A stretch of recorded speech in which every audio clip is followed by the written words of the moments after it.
চালানো অবস্থায় যে ভিডিওগুলো করা হয়।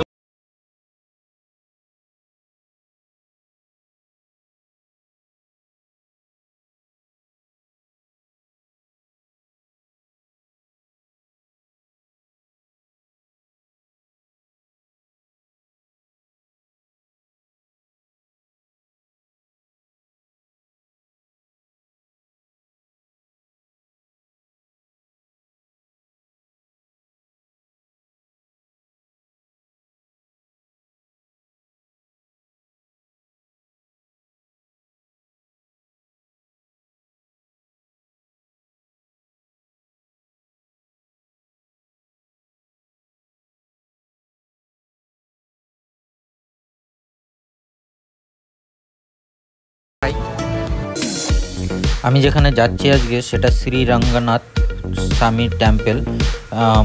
তো সেখানে যাব, তো যেতে যেতে তার বিষয়ে অনেক গল্প আছে, অনেক গল্পও করব। চলো যাওয়া যাক আর সব কিছু দেখা যাক জায়গাগুলো। এখানে একটা ব্রিজ পার হচ্ছি, ব্রিজটার উপর দিয়ে যাচ্ছি, এই পাশে একটা নদী আছে।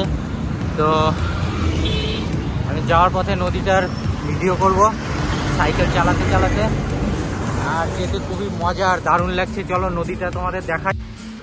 এটা হচ্ছে গিয়ে কাবেরী নদী, নদীটা খুবই বড়, দেখতেও ভালো, আর জলও এখন আছে, প্রচুর জল।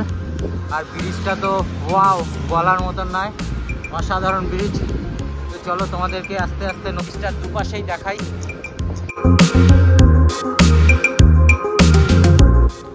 কাবেরী নদী কর্ণাটক আর তামিলনাড়ু দুটো সীমান্তর মাঝখান দিয়ে বয়ে গেছে। ঘোরা কিন্তু বন্ধুরা জীবনে দারুণ একটা মজা, তোমরা ঘুরে দেখবে, ঘুরতে খুবই মজা লাগে, নতুন নতুন জায়গায় যেতে।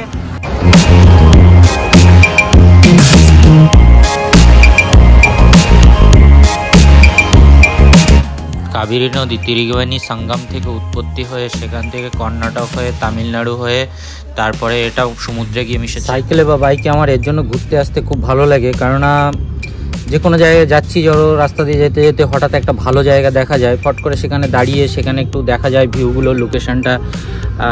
লোকেশনটা ভালো করে উপভোগ করা যায়। বাস ট্রেনে গেলে হঠাৎ সামনের পথ দিয়ে চলে যায়, সেগুলো ভালো করে দেখা।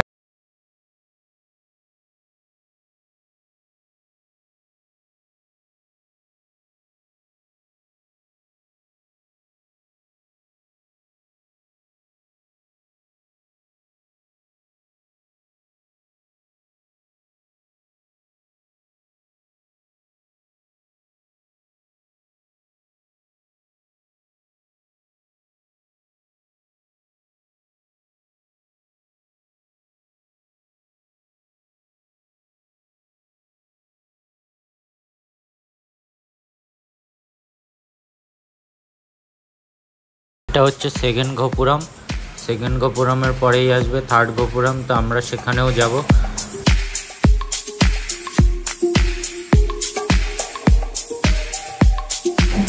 এই যে যেটা দেখা যাচ্ছে এটা হচ্ছে থার্ড গোপুরম। থার্ড গোপুরমের আগেই খুব সুন্দর বাজার বসে আর চারিদিকে সব কিছু পুজোর জিনিস।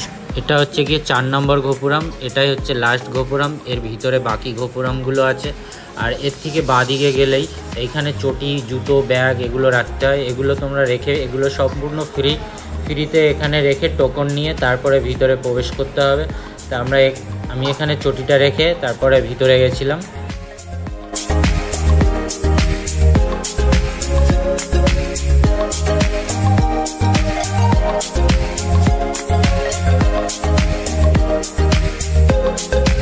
এই যে পিলারগুলো দেখা যাচ্ছে এর ভিতরে একটা কাহিনী আছে, চলো আমরা ভিতরে গিয়ে দেখবো আর কাহিনীটা তখনই বলবো কতগুলো পিলার। এখানে চটি রাখার পরে ভিতরে চলে এসেছি আমি, তো ভিতরে এসেই চারিদিকটা খুবই সুন্দর লাগছে দেখতে, অসাধারণ।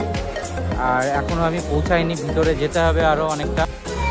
এই যে পিলারগুলো দেখা যাচ্ছে, এই পিলারগুলো পুরো 960খানা পিলার আছে।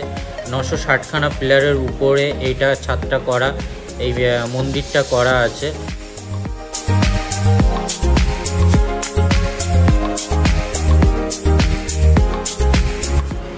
এবার যেটা দেখছি এটা হচ্ছে গৌড় মণ্ডপ, এই মণ্ডপে সবাই পুজো করতে আসে।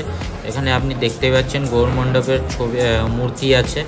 আর এবার মন্দিরটা ঘুরতে অনেক সময় লাগবে, আর এখানে অনেকটা জায়গা, ভিতরে তো অনেকটা ঘুরলাম, কিন্তু পুরো ভিতর পর্যন্ত ভিডিও করার অ্যালাউ নেই, তাই কিছু কিছু জায়গায় লুকিয়ে ভিডিওটা করছি। এই যে রেলিং করা আছে আমার পাশ দিয়ে, তখন এখান দিয়ে সবাই যাতায়াতের জন্য এই জায়গাগুলো ব্যবহার করা হয়।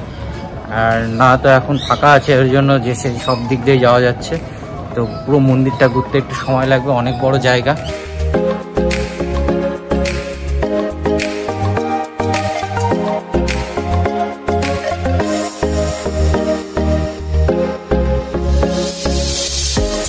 এটাই শ্রী রঙ্গনাথের মন্দির। এই মন্দিরের ভিতরে খুব লাইন পড়ে। আজকে আমি যখন গেছিলাম তখন বেশি একটা লাইন ছিল না, তবুও মোটামুটি ভিড় ছিল।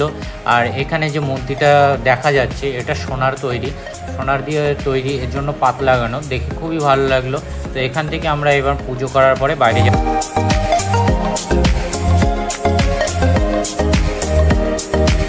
এটা শ্রী লক্ষ্মীজির মন্দির। মন্দিরটা খুবই সুন্দর, আমি ঘুরেছি, আপনারাও ঘুরবেন।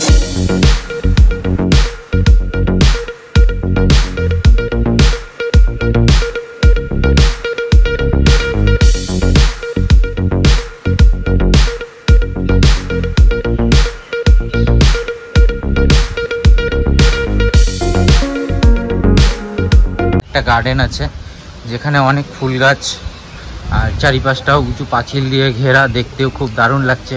ও ওয়াও, এখানে একটা ময়ূর দেখতে পেলাম।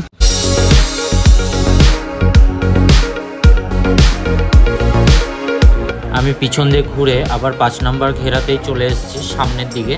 তো এখান থেকে আমি এবার বাইরের দিকে যাব। আর চারিদিকটা